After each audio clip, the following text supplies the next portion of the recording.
Their music, of course, is a little bit different.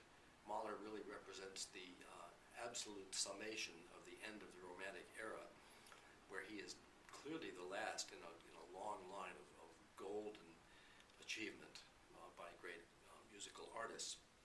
Schoenberg began his own music in the same mold, that is, of what we would call hyper-romantic, very tonal music filled with two key words for both of them, Sehnsucht, meaning longing, or as a German student once told me, no, Mr. Heiss, longing for longing.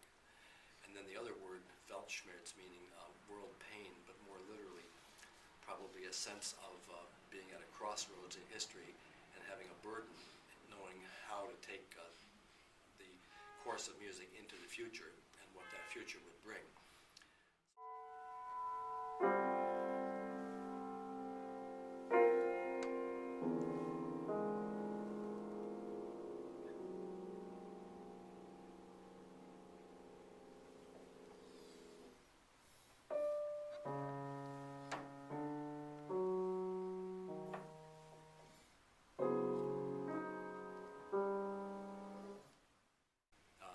Another period in between the tonal and the serial that we call free atonal, where the music is not at all serial, and there's no hint of that except in the total chromaticism that is used, but not the idea of the order that later came up. That technique came up in 1923 when Schoenberg thought of it, and it immediately influenced Webern and Berg, and it also changed their music to a more formal, austere, I would even say, kind of patterned expression, as opposed to the more intuitive, emotional expression that was in the free atonal period. So Schoenberg's four periods, you all should know, of course, tonal and romantic, then free atonal, and very beautiful and filled with longing, but not tonal. Then a little break for Schoenberg. He didn't write anything from 1914 to 1923. And then in the beginning of the period of 1923 all the way up until the late 30s, he was writing very strict and very powerfully effective 12-tone music that was followed by Berg and Webern too immediately afterwards.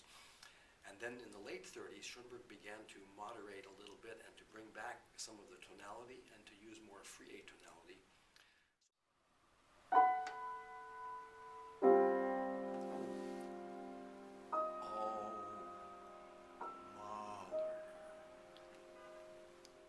Into an area that Mahler probably does hint at, the possibility of suspending tonality or of letting music modulate constantly without finding points of resolution.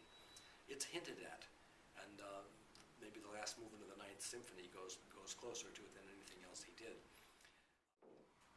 Two church bells chiming while he was walking home from Mahler's funeral, and they made him imagine this piece in his head, which he said was completely composed before he ever got to the house to write it. But I think the influence of Mahler is rather prominent, especially in this time with the, as I said, the Sehnsucht and the Weltschmerz and the sense of everything that you're doing in music representing a kind of essence of the human condition.